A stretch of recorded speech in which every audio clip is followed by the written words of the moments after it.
Hey, my name is Anthony Robbins. I'm a nursing home administrator and I practice in the state of Wyoming. Today we're going to be reviewing Old Man in Nursing Home Reacts to Hearing Music from His Era. So, without any further ado, we'll get into the video.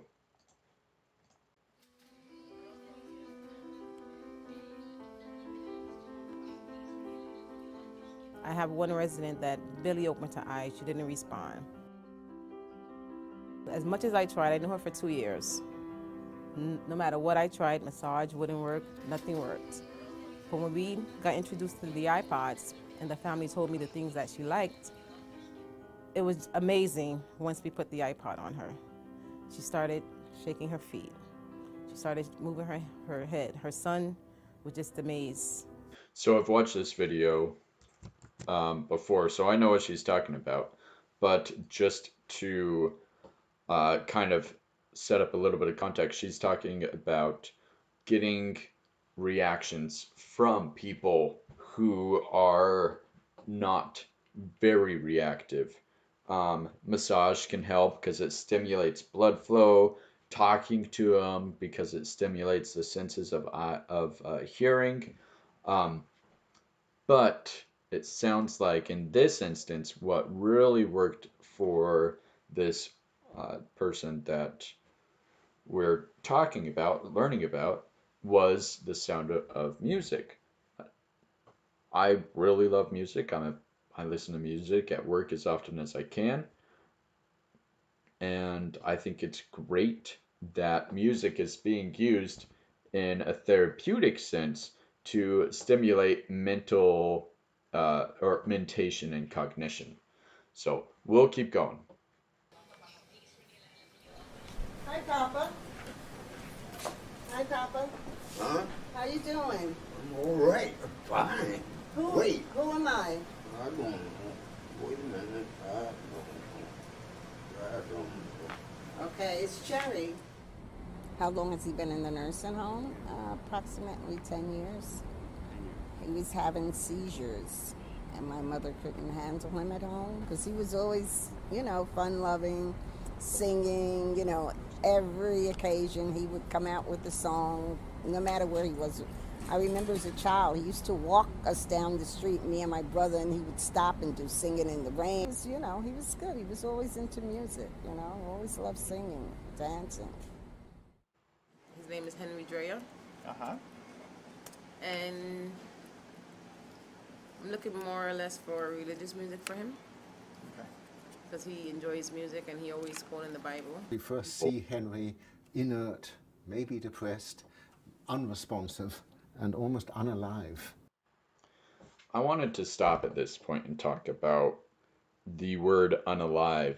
Nursing homes are very associated with unaliveness because so many people don't see nursing homes on a daily basis. They miss the aliveness of the nursing home. There's always activities going on, including there should at least be 2 activities a week that happen after 5 p.m. I believe. I believe it's 5 p.m. It might be 6 p.m. That's part of federal law to allow for an activities schedule that is varied and makes room for residents who had more nocturnal lifestyles. Nursing homes are very alive places. If the residents are sleeping, then the staff are probably doing something. They may be chatting, they may be cleaning, they may be preparing for a meal or helping another resident who's not sleeping with ADLs. But nursing homes are very alive, and the reason I believe that they have this reputation of not being alive places is because there's not association with the everyday life of a nursing home. There are days, the more significant days, where a resident will pass and the family members will come in and they'll remember that day forever because that was the last time they were in the nursing home, was when they were there to see their recently deceased relative, before the mortician picked up the body and took it to the mortuary. So it's totally reasonable that a lot of families associate nursing homes as places of death, and that people associate nursing homes as where they'll die, or the last place they'll live. But before all of that, there's a quality of life factor that goes into making the nursing home a place where they can live to their fullest potential. And that it goes for every single resident, not just the residents with high cognition or low ADL scores. That goes for every resident. So an activities program should include some one-on-one activities for those residents who don't want to be involved in group activities. It should also include group activities, large group and small group. It should include some outings for those who would like to go outside. It should include some in-room activities, and that doesn't have to be one-on-one. If they prefer to do crosswords in their bed, that's okay. That's their right. But the nursing home should be a place where they can live like that if they want to. Okay, I'll get off my soapbox, and we'll keep going with the movie. Henry. Yeah. Henry. Yes, so. I found your music. You want your music now? What do you want me? Let's try your music, okay? And then you tell me if it's too loud or not. Then he is given an iPod containing, we know, his favorite music.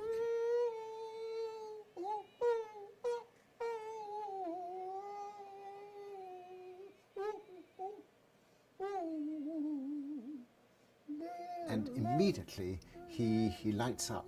His face assumes expression, his eyes open wide.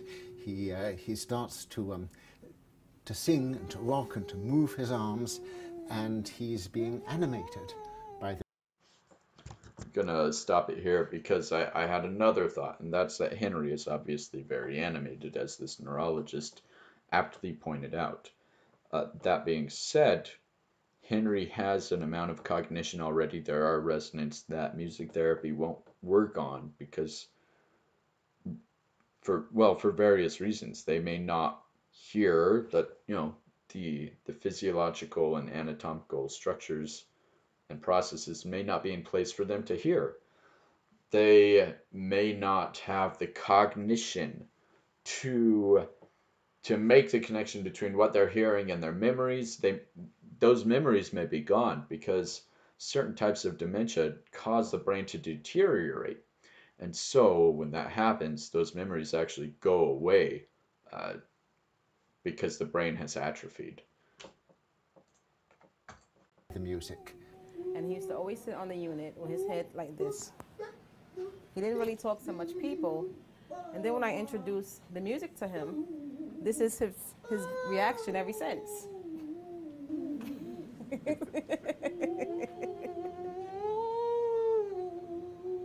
The philosopher Kant once called music the quickening art, and Henry is being quickened. He's being brought to life. Yeah. I'm going to take the music for 1 second, okay? Just to ask you a few questions. Okay? I'm going to give it back to you. You want music back. The effect of this doesn't stop, because when the headphones are taken off, Henry, normally mute and virtually unable to answer the simplest yes or no questions, is quite voluble. Henry, Yeah. do you like the iPod? Do you like the music you're hearing? Yes. Tell me about your music. Well, I don't have one. I mean, Do you like music? yeah, I'm crazy about music. You play beautiful music, beautiful sound, beautiful. Did you play music when you were? Did you like music when you were young? Yes, I went to big dances and things. What was your favorite music when you were young? Well, I guess, Cab Calloway was my #1 band guy. I liked it. What's your favorite Cab Calloway song?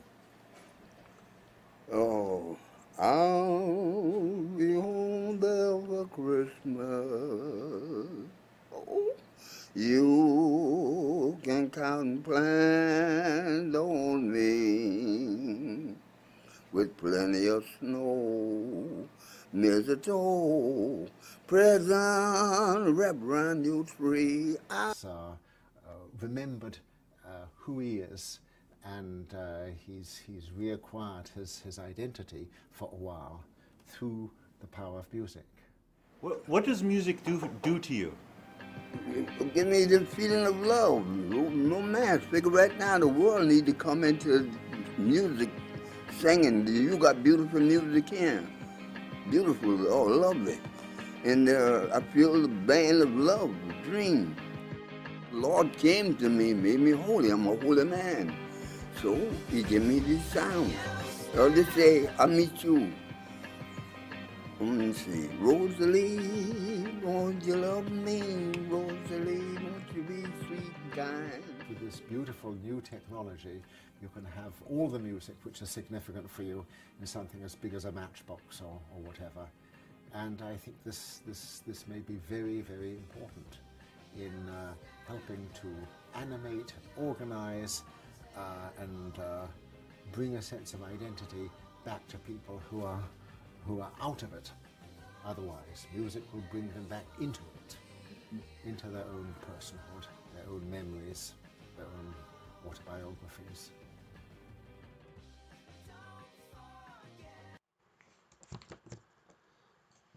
So, really like this one. Music therapy in a healthcare setting is not super common, but it does happen. I need to get it implemented in my facility because you get awesome results like what we saw here. If you have a loved one in a care facility that does not have a music program, that doesn't mean that it's a bad facility. It just means they don't have a music therapy program. That being said, you can get music in your loved one's room.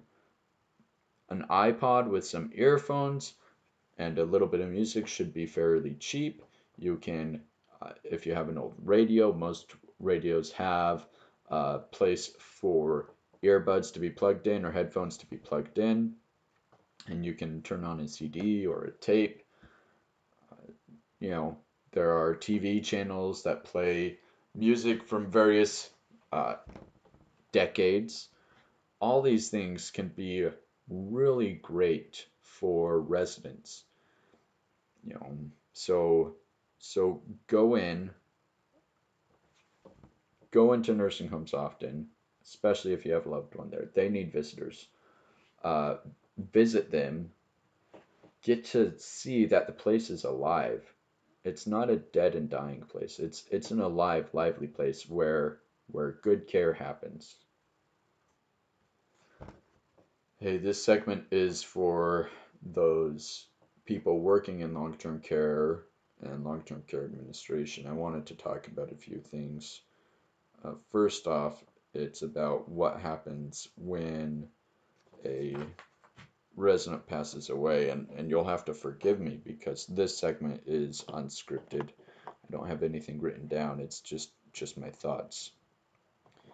When a resident passes away, of course, we all get that funk, especially if it's a well-loved resident. You know, you can just feel those direct caregivers having a hard time. I would encourage you to create a culture where care is still provided, but understanding is extended too. It's pretty vital for the mental healing process that staff members have a chance to mourn. It's not a pleasant process, but it's a healthy one. I don't know that I would want to work in a nursing home or create a culture in a nursing home where residents can't be mourned, especially long-term care residents, but even so, short care residents, you know, the less than 20-day stays or respite stays that we all get. Try to implement a music therapy program. It looks like it has great benefits to me. It looks like a really healthy thing that can increase cognitive function for at least a short time.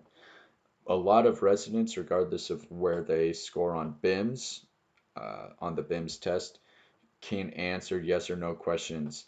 And even if they can't, they can find pleasant preoccupation and higher quality of life in music therapy programs, especially if they're familiar with it. Now, certain types of cognitive issues, like Alzheimer's, erase memories. And so residents will think they're younger and younger than they actually are. If you're able to isolate a date, then you may be able to find some good music from that period that they're a fan of. And who knows, that may be, 1 year ago, that may be 70 years ago. It may be when they were 4. You never know. But the dignity and quality of life is in assessing residents individually and finding out where their interests lie and how you can increase their quality of life specifically. That's what CMS is really driving towards, is that individualized care. And so, I'm a big advocate of culture change, and I think that's something that's fairly easy to implement. Now, obviously, financial restrictions, you can't buy an iPod for every resident, but maybe 2 or 3 for those residents who would most benefit, or the top 10% of residents who would benefit from a music therapy program. I don't know that would be too much of a financial constraint. And if it is, I get it. I get it. Most nursing homes don't make money. And so one census day can make or break the whole month. Uh, we all experience low census, especially during the summer, and we all experience those high census times, and those are really nice times. Um, my hope is that you can prevent low census, or at least temper the low times by having a great reputation and a great culture. That way people don't want to leave. They stick around. Um, for administrators watching my channel, that's my thoughts, and I am interested in your thoughts. For CNAs and nurses, direct care staff, what you do is so important, and there'd be no point in a nursing home without you. You know, Administrators can't do their job without high performing direct care staff. Uh, so if an innovator and a doer in your facility is trying to push a music therapy program, I would recommend that you support it, even though it may take a little extra time uh, to get that going for them. Support it. I think most often the therapy program will be implemented by the activities. That's my thought of where it would come from. Uh, but if you're asked to do it, I mean, that's so much easier than having high behaviors, right? I mean, and if a music therapy intervention works, that's so much better than medication too. So you can also reduce the rates of psychoactive medication. Uh, for those of you who are concerned about that, medication is great, but if you can get away with non-pharmaceutical interventions that are just as good and keep quality of life increased, that sounds like a win-win-win situation. You deal with fewer behaviors, you get a little more cooperation from your resident, and maybe it makes your day just a little bit better because you took, I don't know, 15 seconds to turn on an iPod and put it in their ear. If their iPod is in their room, or even if it's 5 minutes to go to the activities office and find the activities assistant or manager and have them unlock their office and get you the iPod. Um, it could have big payoffs. So that's my thoughts, the professional section on this. Um, if you have any additional thoughts, please, I want to know about them. I want to hear them. Uh, give me a shout out if there are videos that you want me to review, or send me a message on YouTube or my Facebook or my Twitter if you have any questions. I do have a Patreon. I would like to increase my setup a little bit because right now I'm just using a 5 light bulb lamp for some lighting and some cheap cloth for some background and cheap $30 webcam for the site and like a $10 USB mic. It's I think it's pretty high quality from where I've been, but I would like to improve it, and I would also like to be able to get guests on, and that would require paying for transportation. So that was a lot to say, but if you are interested in helping out, I would really appreciate it. Thanks so much. All right, drive safe.